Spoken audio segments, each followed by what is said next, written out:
Cockroach जनता party के founder Abhijit Dipke Bharat आ रहे हैं। अभी आए नहीं हैं, अभी आने वाले हैं। और उससे पहले ही ये खबर आती है कि महाराष्ट्र में उनके खुद के माता पिता ने डर के मारे घर छोड़ दिया है। ये डर, ये खौफ किस बात का है? कल तक ये माता पिता अपने बच्चे अभिजीत को ये समझा रहे थे कि भारत मत आओ, दिल्ली से ही तुम्हें गिरफ्तार कर लिया जाएगा। आज वो खुद ही अपना घर छोड़ने पर मजबूर हैं। आखिर ये खौफ, इस व्यवस्था का खौफ इतना क्यों है? जहां उनका बेटा विरोध प्रदर्शन के लिए भारत आ रहा है, आने से पहले ही बूढ़े माँ बाप अपना आशियाना छोड़ रहे हैं, छोड़ने पर मजबूर हैं। एक 25-26 साल का एक नौजवान युवा जो देश वापस आना चाह रहा है और आ रहा है, इससे हुक्मरानों में इतना खौफ है कि पुलिस तंत्र उनके परिवार को कहीं निशाना ना बना ले, सरकार उनके परिवार को कहीं इस्तेमाल न कर ले। इसलिए परिवार, बूढ़े माँ बाप अपने घर पर ताला जड़कर नदारत हो जाते हैं। ये सुनकर इतना अजीब लगता है। विदेश में बैठा एक लड़का भारत की तस्वीर और तकदीर बदलने की बात कह रहा है। कॉकरोच जनता पार्टी एक पार्टी बना रहा है, युवा उस पर भरोसा कर रहे हैं। और अभी वो भारत भी नहीं आया है, उससे पहले ही उसके माता पिता घर से फरार हो रहे हैं, ताला जड़कर गायब हो रहे हैं। इस पर आप क्या सोचते हैं, ये आप हमें बताइएगा। आप सभी को पता है कि अभिजीत ने दिल्ली में एक बड़े आंदोलन का आगाज करने की बात कही, सबको दिल्ली बुला लिया है। इसी बीच सीजेपी ने एक आधिकारिक प्रेस कॉन्फ्रेंस की। इतिहास गवाह रहा है कि इस देश में जब भी बेरोजगारी पर बात करने की कोशिश होती है, महंगाई पर बात करने की कोशिश होती है, युवा छात्र पर बात करने की कोशिश होती है, तो विपक्ष के नेता अगर शांतिपूर्वक मार्च निकालने की भी कोशिश कर लें तो उन पर फौरन धारा 144 ठोक दी जाती है। आपने देखा होगा प्रयागराज की वो तस्वीर जिसमें आम आदमी पार्टी के संजय सिंह जो है वो पेपर लीक पर ही बात कर रहे थे, नीट पर ही बात कर रहे थे, और कैसे पुलिसिया तंत्र उनको धमकाने आ गया था। ये बड़ी कॉमन सी बात है कि जब भी कोई विपक्ष का नेता इस तरीके की बात करता है, सरकार अपने हथियारों का इस्तेमाल करने लगती है। अब बताइए, युवा सड़क पर उतरता है तो उस पर लाठियां बरसाई जाती हैं, जेलों में ठूस दिया जाता है। लेकिन कॉकरोच जनता पार्टी सरकार को सीधे उखाड़ फेंकने का दावा कर रही है, उनके बड़े मंत्री के इस्तीफे की मांग कर रही है। कह रही है वो तो खुद इस्तीफा दे दे या हम इस्तीफा ले लेंगे। इतनी हाई प्रोफाइल एक प्रेस कॉन्फ्रेंस की इजाज़त सरकार कैसे दे देती है, या ये इजाज़त उन्हें कैसे मिल जाता है? क्या वाकई इस दल में कुछ तो काला है, या इस दल में इतनी ताकत है कि सरकार भी सीधे इनको हाथ में नहीं लेना चाहती या इनसे पंगा नहीं लेना चाहती? ये एक सवाल है, ये बड़ा राजनीतिक झोल हो सकता है। अब आप हमें बताइए कि क्या कॉकरोच जनता पार्टी से युवा इतना जुड़ गया है कि सरकार उससे भयभीत हो गई है? वाकई देश के युवा के गुस्से का विस्फोट इतना ज़्यादा है कि सरकार उसे रोक नहीं पा रही है। कॉकरोच जनता पार्टी के फाउंडर अभिजीत दीपके जब भारत आएंगे तो क्या होगा, वो अपने आप में एक तस्वीर होगी। उस दिन क्या होने वाला है ये किसी को नहीं पता, लेकिन इस बात को लोग समझने लगे हैं कि एक भीड़ वहां पर जरूर इकट्ठा होगी, युवा जरूर वहां पर इकट्ठा होंगे, क्योंकि वो सिस्टम और सरकार से नाराज हैं। लेकिन उससे पहले ये जान लेते हैं कि 3 जून को जब दिल्ली के कॉन्स्टिट्यूशन क्लब ऑफ इंडिया में एक प्रेस कॉन्फ्रेंस की गई, तब कॉकरोच जनता पार्टी से क्या सवाल पूछे गए। पहली प्रेस कॉन्फ्रेंस, ये अपने आप में एक बहुत बड़ी जीत है। वो सरकार जो आज तक एक भी ढंग का प्रेस कॉन्फ्रेंस नहीं कर पाई, उसने देखा कि एक मजाकिया पार्टी जो कॉकरोच जनता पार्टी के रूप में उभरी थी, एक तंज के रूप में उभरी थी, अब वो पार्टी एक प्रेस कॉन्फ्रेंस कर रही है। आप इस प्रेस कॉन्फ्रेंस की तस्वीर को देखेंगे तो आप देख पाएंगे कि कितने सारे मीडियाज के कैमरे हैं, टेबल पर कितने सारे माइक हैं, और 3 युवा लड़के जो है इस प्रेस कॉन्फ्रेंस को ब्रीफ कर रहे हैं।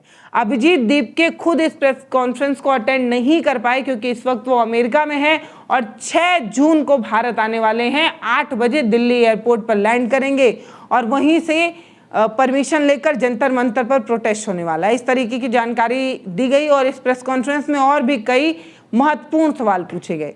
वो मीडिया वाले जो कभी सरकार से सवाल नहीं पूछ पाते हैं, वो कॉकरोच जनता पार्टी से तीखे सवाल पूछ रहे थे और उसका जवाब भी दिया गया। तो आपको भी जानना चाहिए कि इस प्रेस कॉन्फ्रेंस में क्या महत्वपूर्ण सवाल पूछे गए और उसका क्या जवाब दिया गया। पहला सवाल ये पूछा गया कि 6 जून को जो प्रोटेस्ट होने वाला है, आप सभी ने एक प्रोटेस्ट को बुलाया है, आप बताइए कि एयरपोर्ट के बाहर और जंतर मंतर पर जब भीड़ इकट्ठा हो जाएगी, जब भीड़ जुटने की संभावना है ही, युवा पहुंचेंगे ही, जब भीड़ इकट्ठा हो जाएगी तो इस भीड़ को संभालने की जिम्मेदारी और इसे मैनेज की जिम्मेदारी आप किसे देते हैं, इसे मैनेज आप कैसे करेंगे। यानी कि सीधा सवाल ये है कि अगर भीड़ उपद्रव मचाती है या कोई ऐसी वैसी बात हो जाती है तो ये जिम्मेदारी किस पर आएगी। इस सवाल के जवाब में ये कहा गया क्योंकि ये प्रोटेस्ट, ये आंदोलन शांतिपूर्वक है, गांधीवादी तरीके का ये आंदोलन है। जो भी लोग एयरपोर्ट से पुलिस स्टेशन आएंगे उन्हें कानून के दायरे में रहकर सुरक्षा के नियमों का पालन करने की अपील की गई है। आंदोलन देश के संविधान और कानून के मुताबिक ही चलेगा, तो कोई भी उपद्रव या कोई भी ऐसी वैसी बात नहीं होगी, इस तरीके का जवाब दिया गया। दूसरा सवाल ये पूछा गया कि अभिजीत दीपके ये आशंका जता रहे हैं कि जब भी वो भारत आते हैं उन्हें गिरफ्तार कर लिया जाएगा। तो अगर आप बताइए कि अगर उनको गिरफ्तार कर लिया जाता है तो आपके पास बैकअप प्लान क्या होगा। अगर अभिजीत दीपके को एयरपोर्ट से ही सीधे जेल में ठूस दिया जाए तो आप क्या करेंगे, ये सवाल पूछा गया। तो इस सवाल का जवाब भी बहुत खूबसूरती से दिया गया। कहा गया कि ये जो भी पार्टी है ये सिर्फ अभिजीत की पार्टी नहीं है, ये देश के युवाओं की पार्टी है। जब सोनम वांगचुक जैसे बड़े एक्टिविस्ट को रोका जा सकता है, उनकी गिरफ्तारी की जा सकती है, तो अभिजीत को भी गिरफ्तार किया जा सकता है, बहुत संभव है। लेकिन देश के लिए किसी न किसी को तो आगे आना ही होगा। अगर वो गिरफ्तार हो जाते हैं तो जनता का समर्थन और ज़्यादा मजबूत होगा। यानी कि अभिजीत रहें या उन्हें थाने में ठूस दिया जाए, जेल में भर दिया जाए, आंदोलन जस का तस चलता रहेगा, इस तरीके की बात कहने की कोशिश की गई। एक सवाल पूछा गया कि सीजेपी यानी कि कॉकरोच जनता पार्टी को बने अभी 10-15 दिन ही हुए हैं, पहली मांग शिक्षा मंत्री के इस्तीफे की है, लेकिन इसके बाद अगला कदम या अगला प्लान क्या होगा, यानी कि धर्मेंद्र प्रधान के इस्तीफे के बाद अगला कदम आप क्या उठाने वाले हैं। इस सवाल के जवाब में यही कहा गया कि हमने अभी एक ही कदम उठाया है, हम एक समय में एक ही काम करना चाहते हैं और अभी हम इसी पर आगे बढ़ रहे हैं। हमें 8 लाख लोगों ने ऑनलाइन सपोर्ट किया है, 8 लाख लोगों से ऑनलाइन परमिशन साइन कराई गई है, उसके बाद हमने ये कदम उठाया है। जब ये 8 लाख लोग साइन कर रहे थे तब सरकार ने इस पर ध्यान नहीं दिया और हम ग्राउंड पर उतरने का फैसला कर रहे हैं। आगे आंदोलन किस रूप में होगा ये हम युवा से मिलकर तय करेंगे, हम तब डिसाइड करेंगे कि क्या करना है। लेकिन अभी हमें पहले जो शिक्षा मंत्री हैं धर्मेंद्र प्रधान, उनका इस्तीफा चाहिए, इस तरीके की बात कही गई। एक सवाल पूछा गया कि अगर दिल्ली पुलिस आपको जंतर मंतर पर प्रोटेस्ट करने का परमिशन नहीं देती है तो आप क्या करेंगे। मान लीजिए कि अभिजीत दीपके एयरपोर्ट पर आते हैं, थाने में परमिशन के लिए जाते हैं और उन्हें परमिशन नहीं मिलता है, फिर आप क्या करेंगे। इस सवाल के जवाब में ये कहा गया कि जंतर मंतर एक ऐतिहासिक रूप से शांतिपूर्वक विरोध प्रदर्शन की एक जगह है, प्रोटेस्ट करने की वो जगह है, तो वहां प्रोटेस्ट करने की इजाजत क्यों नहीं मिलेगी। उन्होंने पूरा भरोसा जताया कि दिल्ली पुलिस उन्हें सहयोग करेगी, उन्हें परमिशन देगी और अगर शिक्षा मंत्री अगले 2 दिन में खुद इस्तीफा दे देते हैं तो ठीक है, और अगर नहीं देते हैं तो आगे की रणनीति तय की जाएगी। मतलब अगर इस्तीफा दे दिए तो ठीक, नहीं तो प्रोटेस्ट होगा, इस तरीके की बात कही गई। एक और महत्वपूर्ण सवाल पूछा गया कि अक्सर ऐसे छात्र आंदोलन जो युवा के आंदोलन होते हैं उसमें राजनीतिक दलों को दूर रखा जाता है, लेकिन आपने सत्ता पक्ष और विपक्ष दोनों को आमंत्रित कर दिया है। आपने कहा है कि हर शख्स को आंदोलन में भाग लेना चाहिए। अब आप बताइए कि क्या आप भविष्य में राजनीतिक दलों का साथ चाहते हैं। आप चाहते हैं कि बीजेपी, सपा, कांग्रेस ये सब आपको सपोर्ट करें, इस तरीके का सवाल पूछा गया। जिस सवाल के जवाब में उन्होंने कहा कि लोकतंत्र का मतलब सिर्फ चुनाव लड़ना नहीं होता है बल्कि सरकार से काम कराना भी होता है। शिक्षा और युवा का मुद्दा सबसे बड़ा है, इसीलिए इस पर राजनीति होनी ही चाहिए। जो भी आना चाहते हैं वो सभी आ सकते हैं, अपने पार्टी का बैनर लिए बिना आइए, एक नागरिक के तौर पर आइए। इस आंदोलन से आप जुड़ सकते हैं जब आप एक सिटीजन्स के रूप में आते हैं। बीजेपी कार्यकर्ता के बच्चे भी तो परीक्षा देते ही हैं, उन्हें भी परेशानी होती ही होगी, तो जिन्हें भी परेशानी है उन सभी का स्वागत है, इस तरीके की बात उन्होंने कही। एक सवाल पूछा गया कि जो काम विपक्ष को करना चाहिए वो काम कॉकरोच जनता पार्टी कर रही है, तो क्या किसी विपक्ष के दल के साथ आपका साथ है या कोई विपक्ष का दल आपको इस मुद्दे पर संपर्क कर रहा है।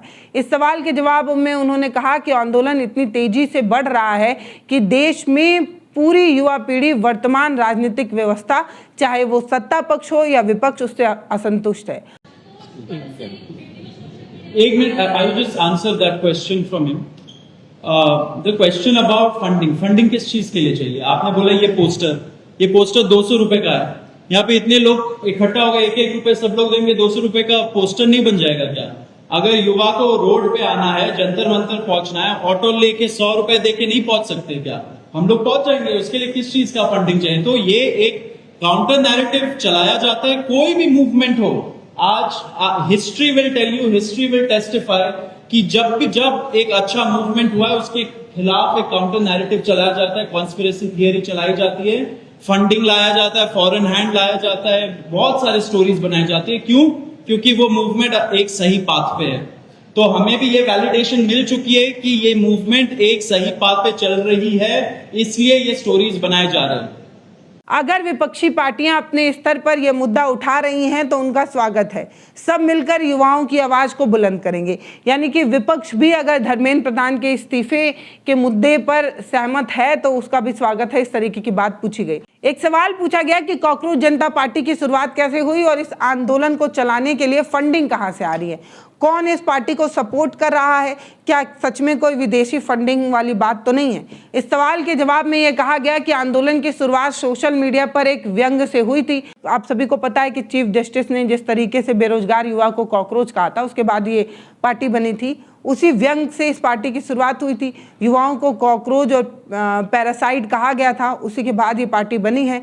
फंडिंग के सवाल पर उन्होंने कहा कि आंदोलन के लिए किसी भी बड़ी फंडिंग की ज़रूरत नहीं है। मेरे पीछे आप जो पोस्टर देख रहे हैं वो 200 रुपये का है और इसे बनाने में हम सभी योगदान दे सकते हैं। जितने भी लोग यहाँ बैठे हैं सब 1-1 रुपये देंगे तो ये 200 रुपये का पोस्टर बन सकता है। छात्रों को जंतर मंतर पहुँचने के लिए एक ऑटो का 100 रुपये का किराया देना होगा जो वो खुद देंगे। इस तरीके की बात उन्होंने कही और ये भी कहा जब भी कोई सच्चा आंदोलन खड़ा होता है तो उसे बदनाम करने की कोशिश की जाती है और कहा जाता है कि विदेशी हाथ है, विदेशी फंडिंग है और एक कॉन्स्पिरेसी की थ्योरी गढ़ी जाती है इस तरीके के आंदोलन को बदनाम करने के लिए। ये सारी बात जो है वो कही गई।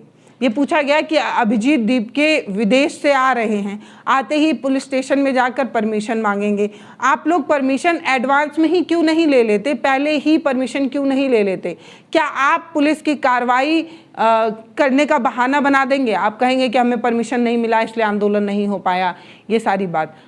तो इसके जवाब में उन्होंने कहा कि ये सवाल ही नहीं होना चाहिए कि हम पहले से परमिशन क्यों नहीं ले रहे हैं या हमें पहले से परमिशन लेना चाहिए। सबसे बड़ा सवाल यही है कि धर्मेंद्र प्रधान ने इस्तीफा क्यों नहीं दिया या वो इस्तीफा क्यों नहीं दे रहे हैं। देश में 1 करोड़ बच्चों का भविष्य दांव पर है, हमें प्रोटेस्ट करने की ज़रूरत ही नहीं पड़ती अगर वो इस्तीफा दे देते। उन्होंने दिल्ली पुलिस से भी अपील की है कि वो एक बड़ा दिल दिखाएं और सोशल मीडिया ट्विटर पर एडवांस से ही इस शांतिपूर्वक प्रदर्शन की अनुमति दे दे। मतलब आप समझिए कि किसी भी तरीके के प्रोटेस्ट या किसी भी तरीके के आंदोलन में पहले से जो है वो अनुमति लेनी होती है और उसके बाद अनुमति मिलने के बाद आंदोलन होता है। लेकिन यहाँ पर अनुमति जब अभिजीत दीपके आएंगे तब उनके साथ में मिलकर परमिशन लेने की बात कही जा रही है। आप लोग तो जानते ही हैं कि ये जो प्रेस कॉन्फ्रेंस थी वो अभिजीत दीपके में नहीं की थी, बल्कि उन्होंने 3 युवा को अपना स्पोक पर्सन बनाया है, जिसमें पहले सौरभ दास हैं जो मुख्य प्रवक्ता हैं, जो स्वतंत्र खोजी पत्रकार हैं। आप देख पा रहे होंगे घुंघरारे बाल वाले ये व्यक्ति जो मुख्य प्रवक्ता के रूप में सभी सवालों का जवाब दे रहे थे। दूसरे थे विजेता दहिया, ये पॉलिटिकल रिसर्चर हैं और फिल्म मेकर भी हैं। तीसरे थे आशुतोष राका, इन्हें भी आप प्रवक्ता के रूप में देख रहे थे। ये IIT कानपुर के एक पूर्व छात्र हैं और मैनेजमेंट काउंसलिंग में काम कर रहे हैं। ये 3 लड़के जो सामने आए जिन्होंने तमाम सवालों का जवाब दिया और ये कहा जा रहा है कि इन सवालों का जवाब इन्होंने बहुत बेहतरीन तरीके से दिया। लेकिन आप समझिए कि दिल्ली पुलिस की एक गाइडलाइन है, इस गाइडलाइन के मुताबिक किसी भी विरोध प्रदर्शन के लिए कम से कम 7 दिन पहले ही लिखित नोटिस या अनुमति लेनी होती है। लेकिन आप लोग 6 तारीख को ही परमिशन लेने जा रहे हैं, पुलिस स्टेशन जाएंगे और उसी दिन जंतर मंतर पर प्रदर्शन करेंगे। अगर दिल्ली पुलिस ऐन वक्त पर परमिशन देने से मना कर दे तो आपका प्लान बी क्या है, ये सवाल बार बार पूछा जा रहा है।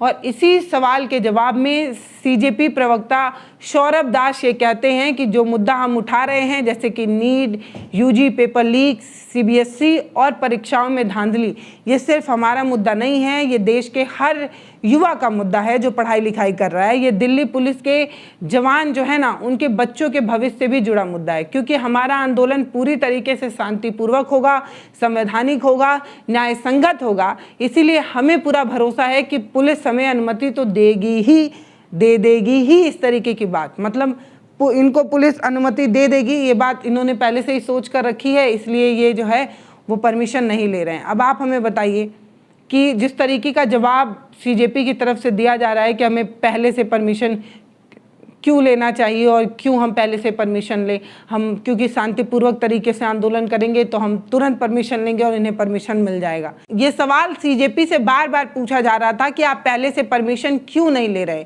अब 3 स्पोक पर्सन हो ही गए हैं, कोई भी एक जाकर परमिशन मांग सकता है। ये सवाल इसलिए बार बार पूछा जा रहा है क्योंकि शायद हो सकता है कि जब परमिशन ना मिले तो ये कहकर सरकार को घेरा जाए या ये कहा जाए कि सरकार ने परमिशन नहीं दिया युवा के मुद्दे पर बात करने की। एक और सवाल पूछा गया कि 16 मई को इस मूवमेंट के शुरू होने के बाद सोशल मीडिया और अन्य जगहों पर यह आरोप लग रहा है कि सीजेपी को विदेशी फंडिंग मिल रही है। इसी पहली प्रेस कॉन्फ्रेंस का आयोजन करने के लिए आप बताइए कि जो दिल्ली के कॉन्स्टिट्यूशन क्लब हॉल है उसे बुक करने का पैसा कहाँ से आया। अब बताइए इसका सोर्स कहाँ है, ये पैसा कैसे मैनेज हो रहा है, आप लोग पैसा कहाँ से ला रहे हैं।